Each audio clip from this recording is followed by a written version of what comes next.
Hello students, स्वागत है आपका आईसीटी वर्चुअल क्लासेस में। मैं हूं कविता, आपकी साइंस टीचर। उम्मीद करती हूं आप सभी अच्छे होंगे और स्वस्थ होंगे। तो क्लास हम कंटिन्यू करने जा रहे हैं नया चैप्टर, और हमारे चैप्टर का नाम है यहाँ पर कंट्रोल एंड कोऑर्डिनेशन। तो कंट्रोल एंड कोऑर्डिनेशन में आप यहाँ पर बात करेंगे दो टर्म्स के बारे में, कंट्रोल और कोऑर्डिनेशन। सबसे पहले इन शब्दों का मतलब समझते हैं और उसके बाद हम जानेंगे कि कंट्रोल एंड कोऑर्डिनेशन पढ़ कहाँ रहे हैं, किसमें कंट्रोल एंड कोऑर्डिनेशन पढ़ रहे हैं। तो सिंपल सी चीज हमारे पास आती है, सिंपल सा वर्ड हमारे पास आता है, पहला कंट्रोल। पहला हमारे पास आता है कंट्रोल, जिसे आप कहते हैं नियंत्रण।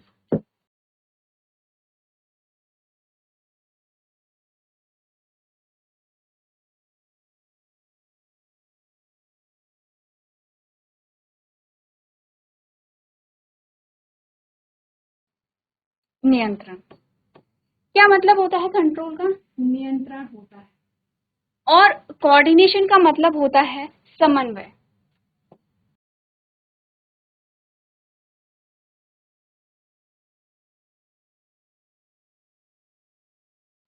ठीक है, समन्वय। सबसे पहले समझते हैं कंट्रोल। तो कंट्रोल आप समझते हैं, कंट्रोल यानी कि किसी भी चीज को आप अपने अकॉर्डिंग, अपनी इच्छा अनुसार अगर हैंडल कर रहे हैं, उसे हम कंट्रोल कहते हैं। छोटी सी चीज है कि कंट्रोल करने का मतलब होता है कि आपने देखा होगा, हमें अपने गुस्से को कंट्रोल करना चाहिए। जब भी हमें गुस्सा आता है तो गुस्से को कंट्रोल करने का मतलब क्या है कि गुस्सा आ रहा है और उसे एकदम बंद कर देना। हमने कहा नहीं, ये हमारे हाथ में नहीं होता। गुस्सा आ रहा है तो आएगा, लेकिन हम कंट्रोल क्या कर सकते हैं कि गुस्से की वजह से जो हमारे एक्शंस होते हैं, जो भी आप यहाँ पे प्रतिक्रिया दे रहे होते हैं या देना चाहते हैं, हम उसे कंट्रोल कर सकते हैं। हमने कहा कि यहाँ पर आपने कहा जैसे हमें गुस्सा आता है, तो गुस्सा आता है तो आप कोई ना कोई रिस्पॉन्स देंगे, या तो आप किसी को कुछ कहेंगे गुस्से में, या फिर हो सकता है कि आप किसी को मारने चले जाएं, या जो भी है। तो आपने कहा कि आप एक्शन को यहाँ पे क्या कर सकते हैं, कंट्रोल कर सकते हैं। ठीक है, इसीलिए हम क्या कहते हैं कि अपने गुस्से को कंट्रोल करने का मतलब है कि गुस्सा जब आ रहा हो तो पहली चीज तो ये है कि अपने एक्शन को कंट्रोल करना, ठीक है, अपने आप पे नियंत्रण रखना, और दूसरा खुद को समझाना कि अभी जो गुस्सा है वो ना किया जाए तो ज्यादा बेटर होगा। ठीक है, ये तो एक बेसिक सी चीज है। दूसरा हमने कहा कि हमें जंक फूड नहीं खाना चाहिए। आपने देखा होगा, आपको टीचर्स, आपके पेरेंट्स, ठीक है, आपके बड़े आपको समझाते हैं हमें जंक फूड नहीं खाना चाहिए। तो ठीक है, हमारा मन कर रहा है, लेकिन हमें क्या करना है, कंट्रोल करना है, खुद पे नियंत्रण रखना है, और हमें वो नहीं खाना चाहिए। इसका मतलब कोई भी एक्शन, कोई भी चीज जब आप अपने अकॉर्डिंग क्या कर रहे हैं, वहां पे मैनेज कर रहे हो, ठीक है, उसी को हम क्या कहते हैं, नियंत्रण या कंट्रोल कहते हैं। अब हमने कहा कि आप यहाँ पर देख रहे हैं कि जैसे कि अभी तक हमने बात की यहाँ पर खाने की, या फिर अभी तक हमने बात की यहाँ पे इमोशंस की, यानी कि एंगर। जैसे कि आपने देखा होगा कि कोई बहुत ज़्यादा इमोशनल होता है और वो हर जगह रोने लग जाता है, तो उन्हें कहा जाता है आप अपने इमोशंस पे कंट्रोल रखिए। ठीक है, तो कंट्रोल का मतलब होता है कि आपको अपने इमोशन या कोई भी चीज़ कहाँ पर कितनी व्यक्त करनी है, वो आपके हाथ में हो, आप खुद मैनेज करें, खुद हैंडल करें। इसे तो हम क्या कहते हैं, कंट्रोल कहते हैं। ठीक है, अब हमने कहा कि बात करते हैं थोड़ा सा अपनी बॉडी के बारे में, कि हमारी बॉडी में भी क्या कंट्रोल होता है। जैसे कि हमने कहा कि आप रास्ते में चल रहे हैं, अब रास्ता सीधा है। रास्ता क्या है यहाँ पे, ये है रास्ता, और ये रास्ता सीधा है।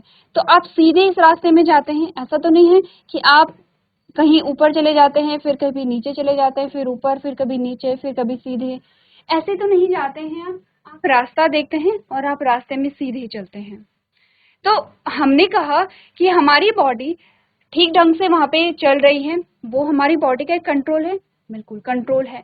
ऐसा कभी देखा है किसी को कि यहाँ पर जैसे कोई रास्ते में चल रहा है और वो कभी भी ऊपर या नीचे गिर जाता है, क्योंकि अपने बॉडी को संभाल नहीं पा रहे, अपनी बॉडी को कंट्रोल नहीं कर पा रहे। ऐसा होता है? आप सोचेंगे हाँ ऐसा होता है, जब कोई व्यक्ति अल्कोहल कंज्यूम करता है, कोई ड्रंक रहता है, तो ऐसा होता है। तो ऐसा क्यों होता है? क्योंकि वो अपनी बॉडी पे जो कंट्रोल है वो खो देते हैं, अपनी बॉडी पे जो नियंत्रण है वो खो देते हैं। इस वजह से क्या होता है, वो सीधे चल नहीं पाते हैं, वो सीधे खड़े नहीं हो पाते। जैसे हमने कहा हम खड़े हो पा रहे हैं, हम सीधे चल पा रहे हैं। हमने कहा हम इस पेन को होल्ड कर पा रहे हैं। आप क्या करते हैं, इस पेन को ऐसे पकड़ते हैं तो आप पेन को होल्ड कर पा रहे हैं। ये क्या है, बॉडी का कंट्रोल है आपका। ठीक है, इसे हम क्या कहते हैं, बॉडी का कंट्रोल यहाँ पर कहते हैं। ठीक है। अब जैसे कि आपको इमेज में अलग अलग एक्टिविटी दिखाई दे रही होंगी, जैसे कि कहीं पर आपको रनिंग दिखाई दे रहा है, कहीं पे वॉक करते हुए दिखाई दे रहा है, कहीं पे सिंगिंग दिखाई दे रहा है, कहीं पे खाते हुए दिखाई दे रहा है, कहीं पे क्लीनिंग है, कहीं पे रीडिंग है। आप पूरी जो चीजें देख रहे हैं, सारी एक्टिविटी में कहीं ना कहीं आपकी जो बॉडी है वो आपके कंट्रोल में है। आप उसे क्या कर रहे हैं, यहाँ पर अपने अकॉर्डिंग मैनेज कर रहे हैं। जैसे कि मैं चाहती हूँ कि मुझे लिखना है, तो मैं अपने हाथ को उठा करके ऐसे लिख रही हूँ, तो ये मेरा कंट्रोल है अपने हाथ पे। ऐसा तो नहीं होता है कि मैं अपने हाथ को उठाऊं और मेरा हाथ नीचे गिर जाए, यानी कि मेरा अपने हाथ पे कंट्रोल है, इसीलिए मैं अपने हाथ को उठा करके लिख पा रही हूँ। आपने कहा आपकी अपनी बॉडी पे कंट्रोल है, इसीलिए आप आराम से बैठे हुए हैं, ठीक है। आपका यहाँ पर अपनी आंखों पे नियंत्रण है, अपनी आंखों पे कंट्रोल है, इसीलिए आप जो देखना चाहते हैं वो देख रहे हैं। तो कंट्रोल का मतलब है कि अगर हम अपनी बॉडी के एस्पेक्ट में देखें, तो आप अपनी बॉडी को अपने अकॉर्डिंग मैनेज कर रहे हैं, अपने ऑर्गन्स को आप अपने अकॉर्डिंग यहाँ पे क्या कर रहे हैं, यूज कर रहे हैं। उसे हम कहते हैं कंट्रोल, कि हमारी बॉडी में क्या कंट्रोल है। हमने कहा जैसे कि बहुत सिंपल एग्जांपल जो हमने लिया है कि हम जब चलते हैं, जैसे सांकरा रास्ता होता है, बहुत पतला रास्ता है, और वहां पर भी हम केयरफुली चल रहे हैं, ठीक है, वहां पर भी हम क्या करते हैं, केयरफुली चल रहे हैं। वही कंट्रोल है कि आपकी बॉडी पूरे आपके कंट्रोल में है, आप अपने अकॉर्डिंग उसे मैनेज कर रहे हैं। अगर बॉडी कंट्रोल में नहीं हो तो आप कहीं भी चल लेंगे, आप कहीं भी गिर सकते हैं, ठीक है। तो इसको तो हम कहते हैं कंट्रोल। किस में कंट्रोल पढ़ेंगे, हमारी बॉडी में जो कंट्रोल होता है उसको पढ़ेंगे। सेकेंड टर्म आता है यहाँ पे कोऑर्डिनेशन, जिसे हमने क्या कहा है, समन्वय कहा है, ठीक है। तो हमने बात की है यहाँ पे कंट्रोल की, अब बात करते हैं कोऑर्डिनेशन। तो इतना तो हमें समझ में आ चुका है इमेजेस के थ्रू कि हम जो भी पढ़ेंगे हम यहाँ पर अपनी बॉडी में पढ़ने वाले हैं। तो हमने कहा अब हम कोऑर्डिनेशन पढ़ेंगे। कोऑर्डिनेशन का मतलब होता है यहाँ पे समन्वय, ठीक है। कोऑर्डिनेशन का क्या मतलब होता है, यहाँ पे समन्वय होता है। अब समन्वय का मतलब होता है कि आपके जो बॉडी पार्ट्स हैं, आपके जो ऑर्गन्स हैं, वो साथ मिलकर के काम कर रहे हैं। इसको हम क्या कहते हैं, कोऑर्डिनेट करना कहते हैं। जैसे सेम एग्जांपल लेते हैं, आप चल रहे हैं रास्ते में, और जब आप चलते हैं तो सिर्फ आपके पैर काम नहीं कर रहे हैं, आपकी आंखें काम करती हैं, आपकी आंखें देख रही हैं केयरफुली कैसे चलना है। आपका जो माइंड है वो यहाँ पे एक्टिव रहता है कि आपको गिरना नहीं है, आपको सही से यहाँ पर चलना होगा। तो आपने कहा जब आप चल रहे होते हैं तब आपके पैर, इवन आपके हाथ में मूवमेंट होती रहती है, आपकी आईज, आपका माइंड, ये सारे जो पार्ट्स हैं आपके वो आपस में कोऑर्डिनेट करते हैं। चलिए एक और एग्जांपल लेते हैं। आप चला रहे हैं यहाँ पे बाइक। जब आप बाइक को चला रहे होते हैं तो आप देखते हैं कि आपकी आंखें रास्ते देख रही होती हैं और एक्सीलेटर पे आपका हाथ होता है। स्पीड कितनी बढ़ानी है, ब्रेक कब लगाना है, ये सारा काम आपके हाथ कर रहे होते हैं। तो आपने कहा कि आपको देखने की जरूरत नहीं है कि आपको ब्रेक लगाना है, आप सीधे आंखों से आगे देखते हैं और आप देखते हैं कि जहां पर ब्रेक लगाना होगा आप बिना देखे आपके जो हाथ है वो काम करते हैं। तो जब आप यहाँ पे बाइक चला रहे होते हैं तो आपकी आंखों और आपके हाथ के बीच में जो कोऑर्डिनेशन होता है, जो समन्वय होता है, या जो तालमेल चलता है, यहाँ पर वो क्या कर रहे हैं, साथ मिलकर के काम कर रहे हैं, इसी को हम कहते हैं कोऑर्डिनेशन। जैसे जैसे कि आपने कहा कि जब कोई भी एक्टिविटी करें, जैसे कि आप रनिंग कर रहे हैं, तो जब आप रनिंग करते हैं तो आपके पैर, आपके हाथ और आपकी आंखें दोनों एक्टिव हैं। जब आप पढ़ाई कर रहे होते हैं तो आपने कहा आपका माइंड एक्टिव है, आपकी आंखें देख रही हैं, आप मुंह से पढ़ रहे हैं, आप हाथों से लिख रहे हैं। जैसे कि आप बैठ करके क्या कर रहे हैं, कुछ भी होमवर्क कर रहे हैं, कुछ भी लिख रहे हैं। तो आपने कहा कि आपका ब्रेन, आपकी आईज, आपका मुंह जिसमें आप टंग से आप बोल रहे हैं, और आपका हाथ, सारे क्या कर रहे हैं, एक सारे ऑर्गन मिल करके एक काम को कर रहे हैं। और आपने कहा कि ये क्या परफॉर्म कर रहे हैं, आपस में कोई भी फंक्शन परफॉर्म कर रहे हैं। कैसे कर रहे हैं, कोऑर्डिनेट करके, आपस में तालमेल से। तो कोई भी काम होता है उसमें एक सिंगल ऑर्गन हमारा नहीं है, एक से ज्यादा ऑर्गन मिल करके वहां पर काम कर रहे हैं, और इसी को हम क्या कहते हैं, यहाँ पे कोऑर्डिनेशन कहते हैं या समन्वय कहते हैं। अब ध्यान से ये देखिए कि हमने दो टर्म्स समझे हैं यहाँ पे, कंट्रोल एंड कोऑर्डिनेशन, जिसका मतलब होता है नियंत्रण एवं समन्वय। हमें ये देखना है कि हमारी बॉडी में कंट्रोल एंड कोऑर्डिनेशन किस प्रकार से होता है, किस प्रकार से हमारी बॉडी कंट्रोल में रहती है, और किस प्रकार से हमारे बॉडी ऑर्गन आपस में कोऑर्डिनेट करके क्या कर रहे हैं, काम को कर रहे हैं। हमें ये भी देखना है कि हमारी बॉडी में कंट्रोल एंड कोऑर्डिनेशन के लिए कौन रिस्पॉन्सिबल है।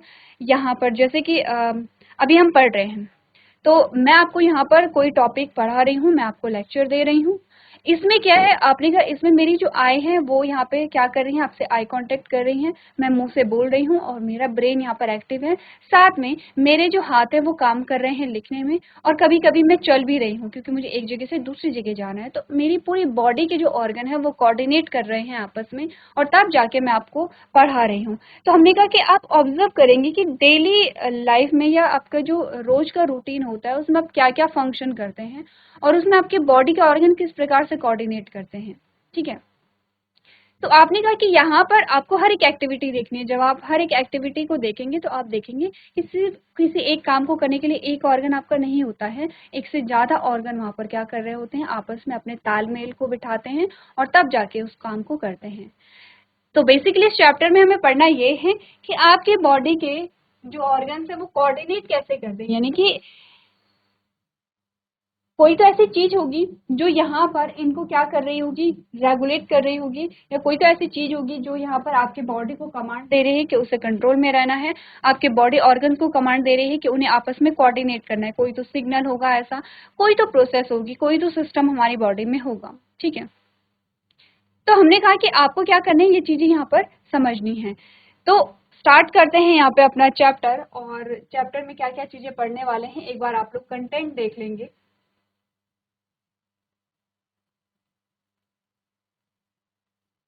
कंटेंट में सबसे पहले आपका आता है इंट्रोडक्टरी पार्ट, जो कि आपने अगर इंट्रोडक्टरी पार्ट में आप पढ़ते हैं, चैप्टर का जो नाम है वो डिस्कस करते हैं कि चैप्टर का नाम अगर आपने डिस्कस किया है और आप समझते हैं कि चैप्टर में क्या पढ़ने वाले हैं अपनी बॉडी के बारे में, तो आपको आपका जो इंट्रोडक्टरी पार्ट है वो उसी में कंप्लीट हो जाता है।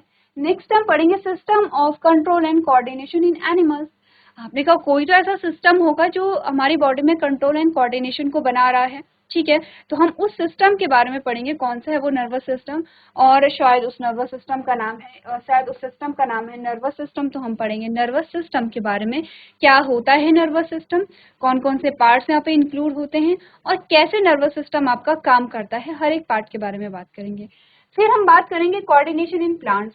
तो हम देखेंगे कि प्लांट्स में भी तो कोऑर्डिनेशन हो रही है। ठीक है, जैसे कि हमने कहा प्लांट्स में यहाँ पे फोटोसिंथेसिस हो रही है, फोटोसिंथेसिस हो रही है, तो आपने कहा उसके लिए हमें रॉ मटेरियल चाहिए होता है। अब सारा रॉ मटेरियल पत्ती में इकट्ठा हो रहा है, इट मीन्स कि फोटोसिंथेसिस को परफॉर्म करने के लिए रूट्स यहाँ पर काम कर रही हैं। रूट्स क्या करें, पानी को भेजेंगे स्टेम में, और स्टेम कहाँ भेजेगा, लीफ में, लीफ में क्लोरोफिल जो है वो काम करेगा, और इस प्रकार से फोटोसिंथेसिस को परफॉर्म किया जा रहा है। या ट्रांसपोर्टेशन अगर हो रहा है, एक जगह से दूसरी जगह ट्रांसपोर्टेशन हो रहा है, उसमें भी आपने कहा कि जो अलग अलग टिश्यू हैं वो परफॉर्म कर रहे हैं। तो आपने कहा कि वहां पर भी तो कोई, वहाँ यहाँ पे भी कोऑर्डिनेशन हो रहा है, तो यहाँ पे कोऑर्डिनेशन के लिए कौन रिस्पॉन्सिबल है इसके बारे में हम बात करेंगे। ठीक है, हम बात करेंगे साथ में कुछ हार्मोन्स के बारे में, जैसे plant hormone and animal hormone. सबसे पहले हम हार्मोन्स को जानेंगे, हार्मोन्स क्या होते हैं, और प्लांट और एनिमल अलग अलग प्रकार के हार्मोन्स होते हैं उनके बारे में बात करेंगे। लास्ट बात करेंगे थोड़ा सा डायबिटीज के बारे में। एक बार अपने टॉपिक को देखिए कि चैप्टर में हम क्या क्या यहाँ पर पढ़ने वाले हैं, और जो हमने इंट्रोडक्टरी पार्ट कवर किया है उसे आप जो इम्पोर्टेंट पॉइंट है जो आपको लगता है आपको नोट करने चाहिए, तो आप उसे साथ साथ में नोट करते रहिए। चलिए स्टार्ट करते हैं इंट्रोडक्टरी पार्ट जो हमारे पास आता है। और इंट्रोडक्टरी पार्ट में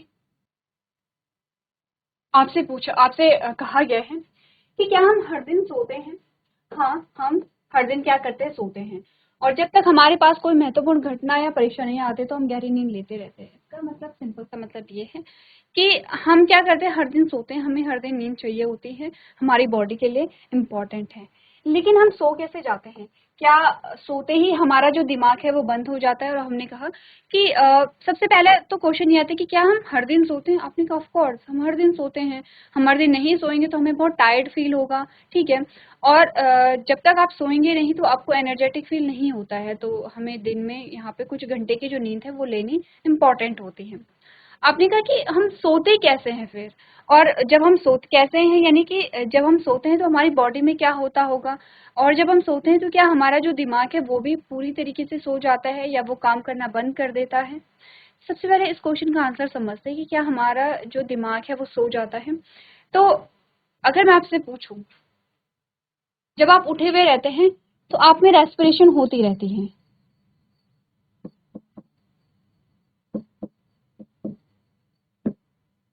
आप क्या करते हैं, श्वसन करते रहते हैं, आप क्या करते हैं, श्वसन को करते रहते हैं जब आप उठे हुए रहते हैं। जब हम सो जाते हैं तो क्या तब भी हम रेस्पिरेशन करते रहते हैं? अब आप सोचेंगे हमें कैसे पता चलेगा जब हम सो जाते हैं कि हम रेस्पिरेशन करते हैं या नहीं करते? तो आपने किसी और को देखा होगा कि जो सो रहा होता है, तो आपने कहा कि हाँ, जब हमने किसी और को देखा तो उसमें रेस्पिरेशन होती रहती है, ठीक है। आपने कहा ठीक है, रेस्पिरेशन होती है। तो रेस्पिरेशन में कौन कौन से बॉडी पार्ट्स शामिल होंगे? आपने कहा आपके नॉस्ट्रल्स होंगी, ठीक है।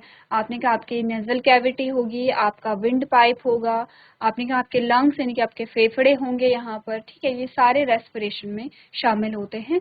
और सिर्फ यही नहीं बल्कि आपने कहा कि लंग्स के बाद आपने कहा आपके जो ब्लड वेसल्स हैं वो उनमें क्या होता है, जब रेस्पिरेशन के बाद ऑक्सीजन जाती है तो ये क्या करते हैं, सेल तक जो ऑक्सीजन है उसे पहुंचाएंगे और सेल में भी क्या होगा, रेस्पिरेशन होगा। इन शॉर्ट हम कह सकते हैं कि हमारी हर बॉडी पार्ट्स में जितनी भी सेल्स है वहां पर सेलुलर रेस्पिरेशन हो रहा होगा, ठीक है। हमारी सेल्स में क्या होता है, रेस्पिरेशन हो रहा होगा। अब आप सोचेंगे सेल में रेस्पिरेशन कैसे होगा, जब आप एक चैप्टर हमारे पास आएगा लाइफ प्रोसेसेस, उसके बारे में जब हम पढ़ेंगे तब आप समझेंगे कि जो रेस्पिरेशन है वो 3 स्टेजेस में होता है और लास्ट जो स्टेज आती है वो है सेलुलर रेस्पिरेशन यानी कि कोशिकीय श्वसन, ठीक है। अभी के लिए इतना समझिए कि हमें श्वसन की प्रक्रिया होती है, ठीक है। अब हमने कहा कि ऐसा पॉसिबल है कि हमारा जो दिमाग है वो बंद हो गया है, वो सो गया है और फिर भी रेस्पिरेशन हो रही है? नहीं, ऐसा नहीं होता है। आपकी बॉडी में कुछ भी प्रोसेस हो रही है, कोई भी प्रक्रिया हो रही है, कोई भी आपने कहा जो आप देखते हैं, कोई भी कैरेक्टर्स आप देखते हैं, जो भी है, उस सब को जो कमांड करता है या उस सब को जो कंट्रोल करता है वो किसके हाथ में होता है, ब्रेन के हाथ में होता है। तो अगर ब्रेन सो गया है इट मीन्स कि बॉडी ने काम करना बंद कर दिया। ब्रेन सोने का मतलब है कि बॉडी जो है वहां पर, अब आप कह सकते हैं कि बॉडी में जान नहीं है, ठीक है। जैसे कि हमने बात की है यहाँ पर, जैसे किसी को पैरालिसिस हो जाता है तो ब्रेन का कुछ हिस्सा डैमेज हो जाता है, ऐसा नहीं कि पूरा हिस्सा डैमेज हो गया है, कुछ हिस्सा यहाँ पर डैमेज हो गया है। और जो हिस्सा आपने कहा कि आपकी जो बॉडी की एक्टिविटीज के लिए है, अगर वो हिस्सा डैमेज हो जाता है तो पैरालिसिस की कंडीशन आ जाती है। अगर दिमाग पूरी तरीके से बंद हो गया है तो आपकी बॉडी में कोई प्रोसेस नहीं हो पाएगी, क्योंकि आपका ब्रेन ही कमांड कर रहा है यहाँ पर हर एक चीज के लिए, ठीक है। जैसे कि जब रेस्पिरेशन होता है तो आपने कहा इसमें कहीं ना कहीं आपका जो सर्कुलेटरी सिस्टम है, आपका जो हार्ट है वो भी इन्वॉल्व होगा और वो क्या करेगा, ब्लड को पंप करता रहेगा। आपकी हार्ट की फंक्शनिंग से लेकर के आपके बॉडी पार्ट्स की फंक्शनिंग तक हर एक काम को कौन कंट्रोल कर रहा है, आपका ब्रेन कंट्रोल कर रहा है। तो क्योंकि सोए में भी जब रेस्पिरेशन चल रही है तो ऐसा पॉसिबल नहीं है कि ब्रेन वहां पे सो जाए, तो हमारा दिमाग सोता नहीं है, ठीक है। हमारा दिमाग काम करता रहता है। इसका एग्जाम्पल हम ऐसे भी लगा सकते हैं कि जब आप सो रहे होते हैं और आपको कोई मच्छर काट देता है तो आप सोए सोए में ही वहां पे क्या करते हैं, खुजली करते हैं, इचिंग होती है, या वहां पे चांटा मारते हैं, या इचिंग तो करते हैं एटलीस्ट, कि जहां पर आपको खुजली होती है आप इचिंग करते हैं। इट मीन्स कि आपका जो ब्रेन है वो अभी भी एक्टिव है, ठीक है। अगर आपका ब्रेन एक्टिव नहीं होता तो आपको वो जो इचिंग है वो फील नहीं होती। तो हमने कहा कि हाँ, हम सोते हैं, हमें सोना इम्पॉर्टेंट है, क्योंकि जब हम सोते हैं तो हमारी बॉडी के नए जो सेल्स हैं वो बनते हैं और इसीलिए हम एनर्जेटिक फील करते हैं, ठीक है। दूसरा, जब हम सोते तो हमारा ब्रेन नहीं सोता, हमारा ब्रेन एक्टिव रहता है यहाँ पर। अब नेक्स्ट कंडीशन आपसे पूछी गई है कि जैसे ही हमने गर्म चाय के कप को अपनी उंगलियों से छुआ या गर्म चाय के कप में आप उंगलियां डुबोते हैं तो हम कैसे प्रतिक्रिया कर पाते हैं? तो हमने कहा हम तुरंत हाथ हटा देते हैं। अगर बहुत गर्म हो और हमें जलन महसूस हुई तो हम तुरंत हाथ हटा देते हैं। या हमने कहा चलते समय जब हम कार का हॉर्न सुनते हैं तो हम रास्ता कैसे बदल लेते हैं? हम देख तो नहीं रहे हैं, हमें ये तो नहीं पता है, हमने सिर्फ हॉर्न सुना और हम एकदम से साइड हो जाते हैं। आपने कहा इन सभी प्रश्नों का पर आपका उत्तर यह है कि जीवों में एक प्रणाली होती है। अब पहले आप अपना आंसर सोचिए, ऐसा क्यों होता होगा? आपने कहा जब भी हम किसी गर्म वस्तु को छूते हैं तो हम तुरंत हाथ हटा लेते हैं, जब भी कोई आपको स्पर्श करता है तो आप तुरंत पीछे मुड़ के देखते हैं कि मुझे किसने यहाँ पे स्पर्श किया है, जब भी पीछे से कोई हॉर्न बज रहा है तो आप तुरंत साइड हो जाते हैं, जब भी आपने सामने अपने सामने कोई डरावनी चीज देखी या फिर आपने कोई ऐसा जीव देखा जिससे आप डरते, जैसे शेर हो गया है, जैसे स्नेक है, सांप हो गया है, तो आप क्या करते हैं, भाग जाते हैं, अपने आप को बचाने की कोशिश करते हैं। यहाँ पर जब भी कोई स्मेल आती है तो आप, जो गंदी स्मेल होती है, तो आप नाक बंद कर लेते हैं। जब भी कोई फ्रेग्रेंस आपको फील होती है, कोई खुशबू आती है, तो आपको अच्छा फील होता है। जब भी आप कोई अच्छी चीज देखते हैं तो आपको अच्छा लगता है, जैसे कि आपने बहुत सारे फूल देखे हैं, फ्लावर देखे हैं, गार्डन देखा है, तो आपको अच्छा लगता है। ठीक है। जब भी आप कोई ऐसी चीज देखते हैं कि जो बहुत सेंसिटिव हो, जैसे कि किसी ने किसी जानवर को मारा है, ठीक है, तो आपको देख कर के क्या होता है, दुख होता है। ये सारी जो चीजें हो रही हैं हमारी बॉडी में, ये कैसे हो रही हैं? कभी आपने सोचा है ऐसा क्यों होता है? अच्छा, एक जो एग्जांपल हमने लिया है कि जब भी आप किसी गर्म चीज को छूते हैं तो विद इन अ सेकेंड आप हाथ हटा लेते हैं। ठीक है। तो ऐसा कैसे होता है कि आपने तुरंत अपने हाथ को हटा लिया है? क्योंकि हमने कहा हमारी बॉडी में, ठीक है, हमने कहा हमारे ब्रेन, हम हमारे दिमाग ने हमें कमांड दी, हमारे ब्रेन ने हमें कमांड दी, लेकिन आपका ब्रेन है यहाँ आपके हेड में, आपका हाथ है ये, इतनी दूर। आपने कहा आपका जो ब्रेन है वो आपको कैसे बता रहा है कि आपको तुरंत हाथ को हटाना है यहाँ पे? तो इसका मतलब हमारे पास कोई न कोई एक ऐसा सिस्टम है जो मिल करके यहाँ पे काम कर रहा है। तो आपने कहा कि जीवों में एक प्रणाली होती है जो उत्तेजनाओं के प्रति, इन सभी अचानक प्रतिक्रियाओं के लिए जिम्मेदार होती है। उत्तेजना का मतलब होता है यहाँ पे स्टिमुलस, जो यहाँ पे क्या होते हैं, उद्दीपक होते हैं। ठीक है। और इन उद्दीपकों के प्रति जो रिस्पॉन्स आप देते हैं, जो प्रतिक्रिया आप देते हैं, तो आपने कहा उसके लिए एक प्रणाली जिम्मेदार होती है। तो आपने कहा कि यहाँ पर एक प्रणाली होती है जो उत्तेजनाओं के प्रति या स्टिमुलस के प्रति जो अचानक प्रतिक्रिया हम देते हैं, सडन रिस्पॉन्स हम दे रहे हैं। आप देख रहे हैं हम सडन रिस्पॉन्स देते हैं, जैसे जैसे कि आपने कहा कि गर्म चीज को छू करके तुरंत हाथ हटा लेना, ठीक है, जैसे कि सामने सांप को देख करके तुरंत भाग जाना, जैसे कि हॉर्न सुन करके तुरंत साइड यहाँ पर हो जाना, जैसे किसी ने आपको टच किया तुरंत पीछे मुड़ के देखना। तो ये सडन रिस्पॉन्स जो हम दे रहे हैं, ये क्यों देते हैं? क्योंकि हमारी बॉडी में एक क्या होता है, सिस्टम होता है, और इस सिस्टम को हम क्या कहते हैं, इस तंत्र को हम क्या कहते हैं, तंत्रिका तंत्र इसे कहा जाता है, या हम इसे कहते हैं आपका नर्वस सिस्टम। ठीक है। इसका मतलब हम ये समझे कि हमारी बॉडी में जो कंट्रोल है, जो कोऑर्डिनेशन है, उसको कौन रेगुलेट करता है और उसे कौन हैंडल कर रहा है? आपका तंत्रिका तंत्र कर रहा है। तो क्वेश्चन ये आता है कि आपकी बॉडी में कंट्रोल एंड कोऑर्डिनेशन को तंत्रिका तंत्र हैंडल करता है, तो ब्रेन क्या करता है फिर? अभी तो हमने ये बोला कि सारी चीजें ब्रेन ही कंट्रोल कर रहा है। इसके लिए हमें समझना पड़ेगा कि जो आपका नर्वस सिस्टम होता है, जो तंत्रिका तंत्र होता है, वो किन चीजों से मिलकर के बना होता है। ठीक है।